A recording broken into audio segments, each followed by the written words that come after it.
Unit 5, Lesson 4, The War Effort at Home. Students will be able to identify and explain the impact World War II had on American society. Our essential question: how did the American government change because of World War II? And how did World War II serve to advancements for equality at home and abroad?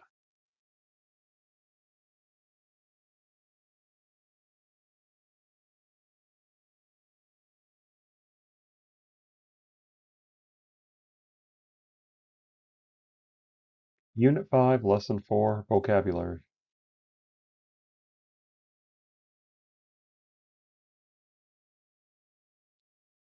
Numerous agencies were created to coordinate war production in factories throughout America. Government regulated prices and rationed some supplies. The war cost $330 billion. To pay for it, income taxes were increased and war bonds were sold. Thus begins the American propaganda machine and your activity for today. The attack at Pearl Harbor was a call to action for every man to serve, for every woman to enter the workforce, and for every child to help ration in America.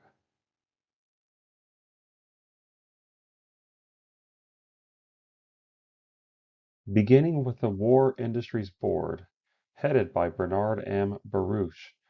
The purpose of the War Industries Board was to regulate the economy in the interests of the war effort.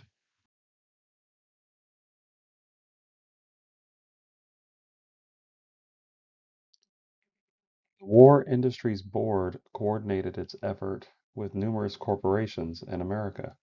They used mass production techniques to increase the efficiency of projects, helped eliminate waste, and set production quotas that would help feed, clothe, and arm America's soldiers.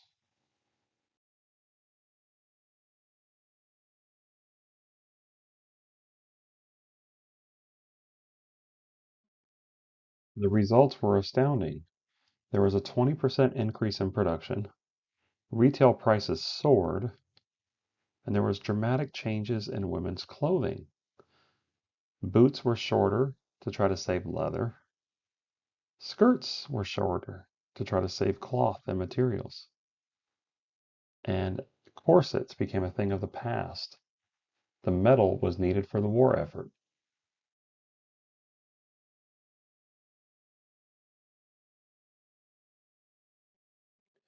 Other efforts undertaken by the War Industries Board include the Fuel Administration, which monitored coal supplies, rationed gas and heating oil throughout America.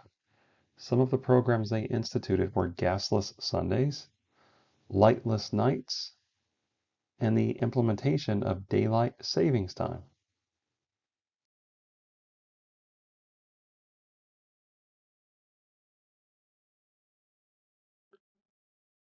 The wartime economy in America found that some trades had increasing wages.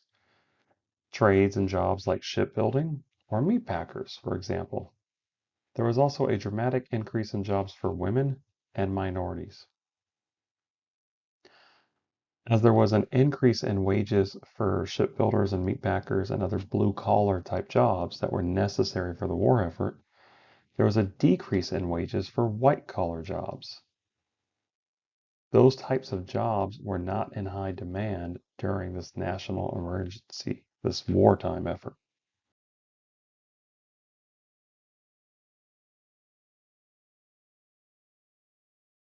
Another agency that was created during World War II to help with labor relations was the National War Labor Board.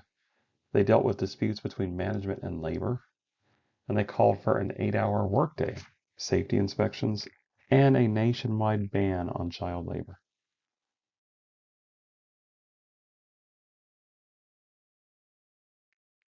The National Food Administration began and was run by former President Herbert Hoover. The National Food Administration encouraged Americans not to waste food. One of the gimmicks or slogans was a meatless, sweetless, and wheatless day. And they planted victory gardens throughout America in hopes of teaching residents and citizens to grow crops that they needed for their homestead and not over rely on production from major manufacturing facilities and farms and agricultural plants, which were supplying the much needed food for American soldiers, both home and abroad.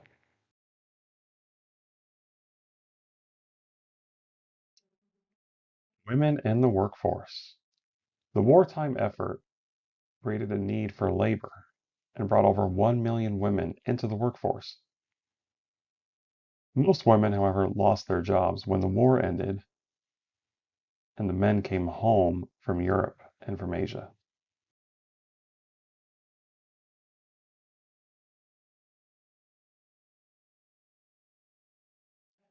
Speaking of war, with reference to war financing, World War II cost approximately $330 billion dollars. Almost a third of that was raised by the government through increased taxes on the wealthiest Americans. That raised $110 billion dollars. The rest of the money was raised and financed by the American government selling war bonds to its citizens. Almost $220 billion dollars was raised through war bonds.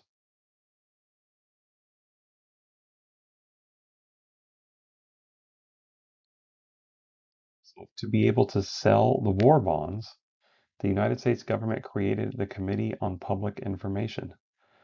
This was the nation's first propaganda agency. It was headed by George Creel.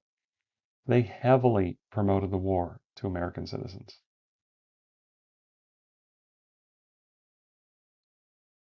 Here is a sampling of propaganda posters from the World War II era in the United States.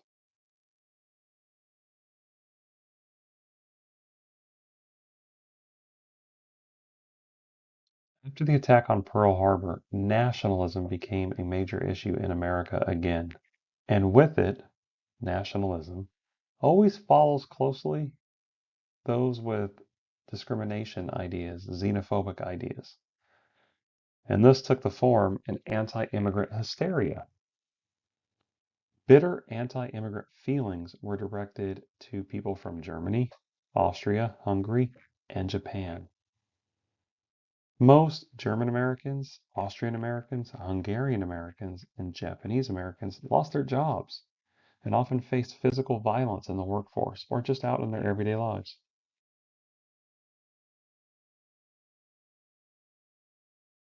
The United States government passed the Espionage and Sedition Acts. The Espionage and Sedition Acts imposed harsh penalties on anyone found guilty of making false statements that interfered with the prosecution of a war, for insulting or abusing the U.S. government, the flag, the Constitution, or the military, for agitating against the production of necessary war materials, for advocating, teaching, or defending any of these acts. Both pieces of legislation were aimed at socialists, pacifists, and other anti-war activists in America.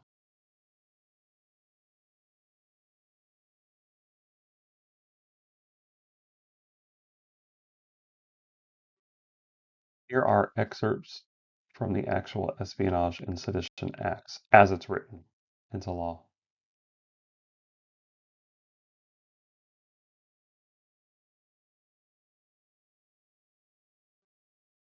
The fines for someone found guilty of violating the Espionage and Sedition Act were quite harsh.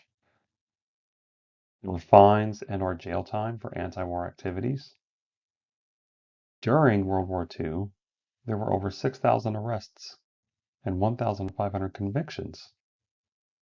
Police forces mainly targeted socialist and labor leaders.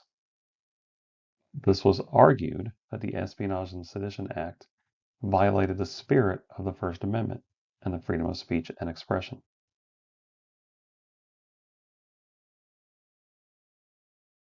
Some African Americans, like W.E.B. Du Bois, supported the war effort as they saw the threat of German imperialism to be more severe than the threat African American soldiers would face both at home in the United States and abroad in the European or Pacific theater.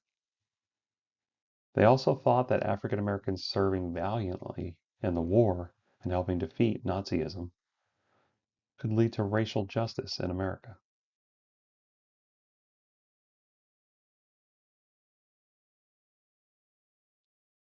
Numerous agencies were created to coordinate war production in factories throughout America. Government regulated prices and rationed some supplies. The war cost $330 billion. To pay for it, income taxes were increased and war bonds were sold.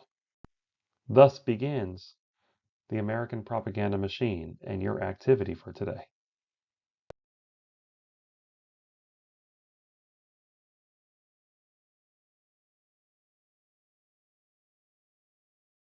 It's time for your groups to assemble and begin today's project.